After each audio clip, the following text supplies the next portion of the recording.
사무엘상 15장 1절에서 8절에 있는 말씀입니다. 열왕기상 15장 1절에서 8절에 있는 말씀,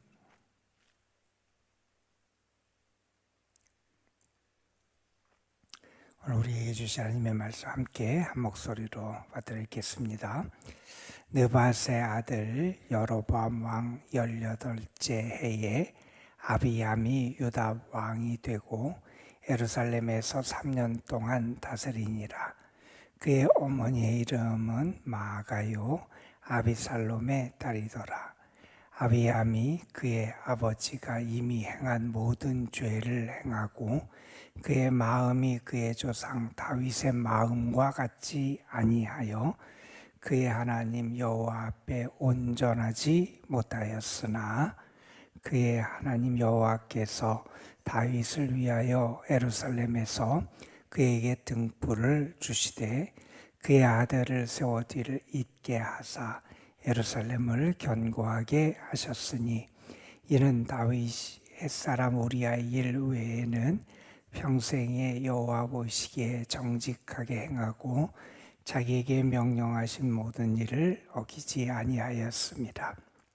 르호보암과 여로보암 사이에 사는 날 동안 전쟁이 있었더니 아비암과 여로보암 사이에도 전쟁이 있느니라. 아비암의 남은 사적과 그 행한 모든 일은 유다 왕 역대지략에 기록되지 아니하였느냐? 아비암이 그의 조상들과 함께 자니 다윗성에 장사되고 그 아들 아사를 대신하여 왕이 되니라. 아멘. 어젠가 오늘 인터넷 뉴스 기사에 한 작가에 대한 글이 실렸습니다. 그 작가는 캐나다 분이고요, 여성이고요. 그리고 며칠 전에 세상을 떠났는데 이제 92세의 나이로 세상을 떠났던 캐나다 작가인데, 그분이 유명한 이유는 노벨 문학상을 받은 분이에요. 2013년에 노벨 문학상을 받은 앨리스 먼로라고 하는 그런 여작가에 대한 이야기를 기사로 실었습니다. 그분이 세상을 떠나서 그분이 썼던 작품들, 또 그분이 살아온 길에 대한 간단한 그러한 기사를 냈던 거죠. 그분과 관련된 기사 내용 가운데 그분이 그렇게 작가로서 성공할 수 있었던 이유에 대한 그분의 설명이 나오는 그런 내용이 있어요. 거기 보니까 이런 내용이 거기에 나옵니다. 나는 다른 재능이 없기 때문에 이 일을 성공적으로 할 수 있었던 것 같습니다. 그런 얘기를 해요. 그는 사실 남편과 책방을 내서 운영하면서 글을 썼던 분이고 또 주부로서 살았던 분이고, 그래서 다른 특별한 재능을 갖지 못했는데 오히려 그렇기 때문에 이 글을 쓰는 그것에 내가 더 전념할 수 있었다, 그런 이야기를 합니다. 그러면서 이렇게 얘기해요. 나는 정말 끌리는, 내가 마음이 끌리는 다른 게 없었다라는 이야기를 합니다. 조금 전에 우리가 그런 찬송을 불렀어요. 주 없이 살 수 없네. 여러분, 우리 신앙인은 주님에게만 끌려야 돼요. 자꾸 다른 것에, 다른 세상에, 다른 어떤 것에 우리의 하늘을 바라서는 안 돼요. 나에게는 믿음의 길, 주님과 함께 살아가는 길, 주를 의지하며 살아가는 길, 주님을 섬기며 살아가는 이 믿음의 길이 내가 가장 행복하고 나에게 가장 의미 있고 복된 길임을 우리는 알아야 돼요. 자꾸 우리의 시선이 자꾸 세상을 기웃기웃거리고 바라보고 세상적인 것에 내 행복이 있지 않을까, 자꾸 그것을 따라가다 보면 우리의 삶도 우리의 가정도 전체적으로 다 흔들리고 무너지고 말게 된다는 겁니다. 지금 우리는 솔로몬 이후의 분열 왕국의 역사를 열왕기서를 통해서 보고 있습니다. 14장에서 북왕국 초대 분열 왕국의 왕이었던 여로보암과 그리고 남왕국의 분열 왕국의 초대 왕이었던 르호보암의 이야기를 살펴봤어요.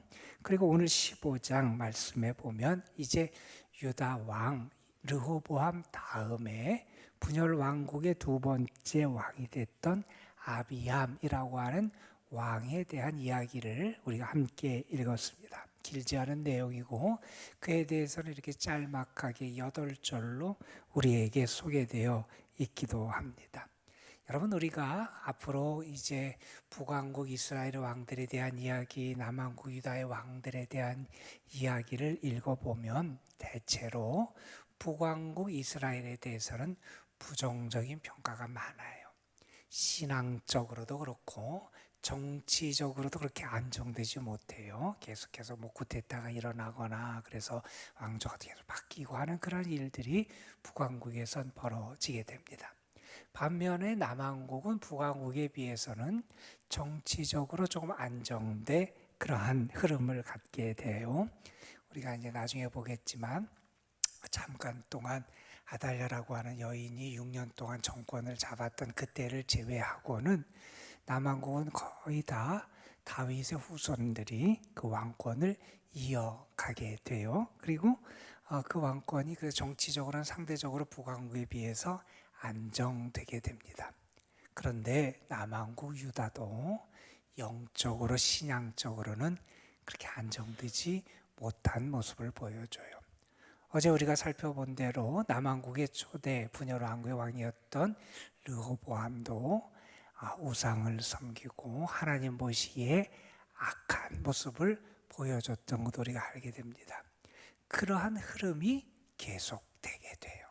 그래서 영적으로 이렇게 안정되지 못한 모습을 보여주게 되고, 그런데 북왕국에 비해서 남왕국이 그래도 낫다고 말할 수 있는 이유 가운데 하나는 뭐냐면, 때때로 그 조상 다윗의 마음과 뜻을 알고 하나님 앞에 바로 서려고 했던 그런 왕들이 나타나서 개혁을 하고 신앙적으로 백성을 바로 세우고 나라를 바로 세우려고 했던 그런 시도들이 있었음을 우리가 보게 됩니다.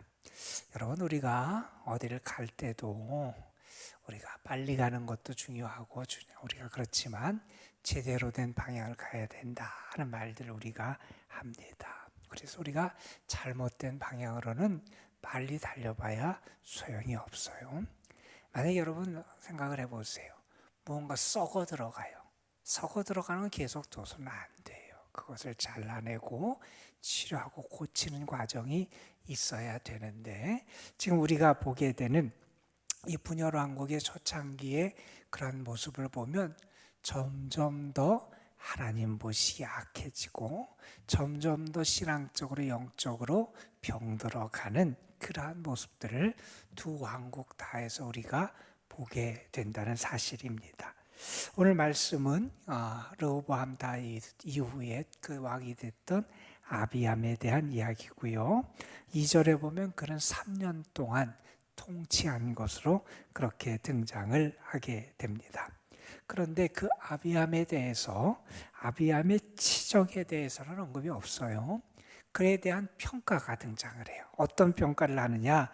3절 마지막에 보면 그는 여호와 앞에 온전하지 못한 자였다. 그는 하나님 앞에 온전하지 못한 사람이었다. 그가 왜 하나님 앞에서 온전하지 못했느냐? 그 내용을 3절에서 여러 가지로 설명을 해요. 먼저 이렇게 얘기합니다. 그의 아버지가 이미 행한 모든 죄를 행했다. 이런 표현이 등장을 해요. 그의 아버지가 르호보암이 행했던 그러한 모든 죄를 행했다 하는 그러한 이야기를 하고, 그 다음에 이런 얘기를 합니다. 그의 마음이 그의 조상 다윗의 마음 같지 아니했다 하는 얘기를 해요. 여러분, 성경에서 특별히 왕들을 평가할 때 기준이 되는 기준이 있어요. 그 기준이 뭐냐? 다윗 왕이에요. 다윗 왕의 길을 걸어가느냐, 그가 다윗처럼 하나님의 뜻을 따라 살아가느냐, 그가 정말 다윗의 마음을 가지고 하나님 앞에 서서 왕으로 통치하고 살아갔느냐라고 하는 것이 왕들을 평가하는 기준이 되는데, 그의 마음이 다윗과 같이 아니했다. 그래서 그는 하나님 앞에서, 여호와 앞에 온전하지 못한 사람이었다. 이런 이야기를 하면서 그에 대한 평가를 이렇게 우리에게 전합니다.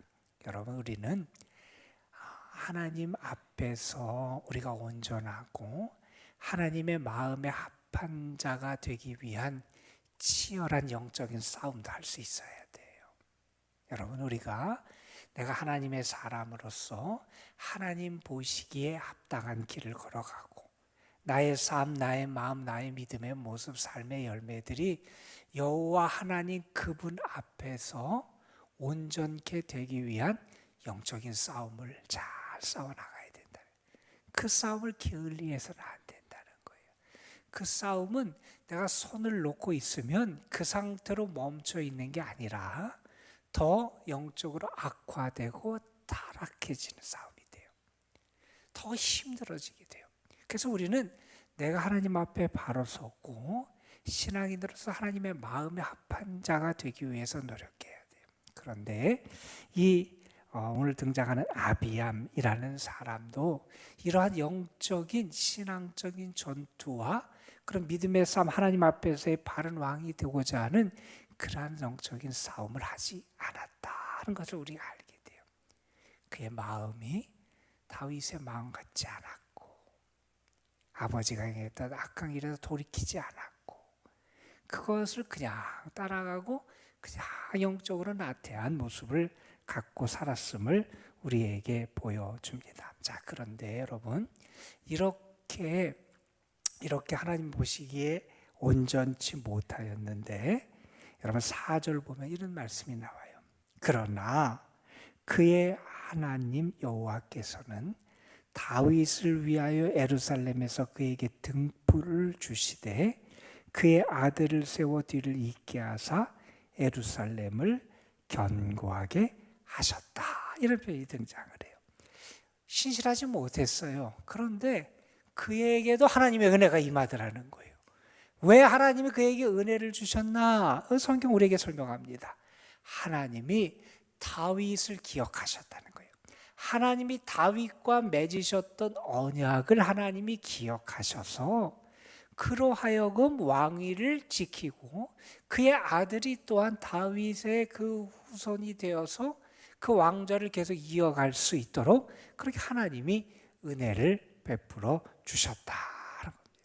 신실하지 못하고 하나님 앞에 바로 서지 못한 인간이었으나 그에게도 하나님의 은총이 임했다는 거예요. 그것은 그가 뭘 잘하거나 그가 뭘 하나님 앞에 올바르거나 그가 뭐 내세울 것이 있어서가 아니라 하나님이 다윗의 언약을 기억하셔서, 다윗에게 주신 하나님과의 언약을 기억하셔서 신실하심을 지켜주셨기 때문이다라는 거예요. 여러분, 이렇게 한번 생각해 보세요. 내가 바르지 못하고도 은혜를 받았어요. 여러분, 그러면 어떻게 해야 돼요? 그러면 정말 깨어나야 돼요. 내 자신의 삶을 정말 살펴야 되고요. 감사해야 되고요. 내가 자격이 없음에도 불구하고 사랑을 받고 은혜를 받았으면 그 은혜에 감사하고 그 사랑에 감사하고 깨어 나의 삶을 온전하게 바르게 세워가야 돼요. 그런데 그러지 못한 삶을 이 아비암이라고 하는 왕이 살아가게 돼요. 그의 어떤 잘못된 모습 가운데 하나다 하는 것을 우리가 알게 됩니다. 자, 그런데 하나님께서 이렇게 어떤 의미에서 그렇게 하나님 앞에 온전하지 못하고 악을 행하는 이 아비암에게도 은혜를 주신 것이 다윗 때문에, 다윗을 위해서 하나님께서 그 언약을 기억하셔서 하셨는데, 그러면 그 다윗은 어떤 사람이냐에 대한 평가가 5절에 간략하게 나와요. 이렇게 말합니다. 이는 다윗이 햇사람 우리아의 일 외에는, 우리가 잘 아는 얘기죠, 밧세바. 그래서 그가 우리아를 죽게 하는 정말 큰 죄악을 범했지요. 그리고 그가 그 일 외에는 평생의 여호와 보시기에 정직하게 행하고 자기에게 명령하신 모든 일을 어기지 아니하였다. 그 우리아에게 행했던 죄악이 없어지는 게 아니에요. 그것 때문에 다윗도 벌을 받고, 여러분, 사람이 죄악을 범하거나 무언가 잘못했을 때 나타나는 그런 현상은 뭐냐면 이런 거예요. 첫 번째는 자기를 합리화시켜요. 어쩔 수 없었다. 내가 뭐 그럴 수밖에 없었다. 그 상황이, 그 문제가, 내가 처한 그것이, 내가 그런 게 어쩔 수 없이 그렇게 됐다고 자기를 합리화시키고, 하나님 앞에서 자기의 죄를 합리화시키는 게 죄를 범했을 때 나타나는 모습이기도 해요. 반면에 죄를 범했을 때 나타나는 또 하나의 모습은, 죄를 범했으니 이제 그냥 다 손을 놔버리는 거예요. 자포자기하고 주저앉아 버리는 모습이 나타나기도 해요. 그런데 다윗은 그때 자기 합리화도 안 하고 자포자기하고 손을 놔버리지도 않아요. 그는 세 번째 길을 걸어가요. 그건 뭐냐 하면 철저하게 죄를 뉘우치고 회개하고 하나님의 벌을 받는 뉘우침의 길을 걸어갔던 거지요. 왜 다윗에게 하나님이 은혜를 베풀어 주시느냐? 그에게 이러한 하나님 앞에 돌아서는 그런 믿음의 모습이 있었다는 거예요. 여러분, 우리는 다 실수해요. 우리 잘못하기도 해요. 그런데 더 중요한 게 있다는 거예요. 내가 하나님 앞에 다시 돌아서고 하나님 앞에 온전히 회개하고 내 자신의 삶과 마음과 믿음을 새롭게 하는 이 회개의 영성이 우리에게 있느냐, 그렇지 않느냐가 중요하다 하는 사실입니다. 여러분, 우리는 믿음의 사람이에요. 그래서 우리는 늘 다시 하나님 앞에 돌아갈 수 있어야 된다는 거예요.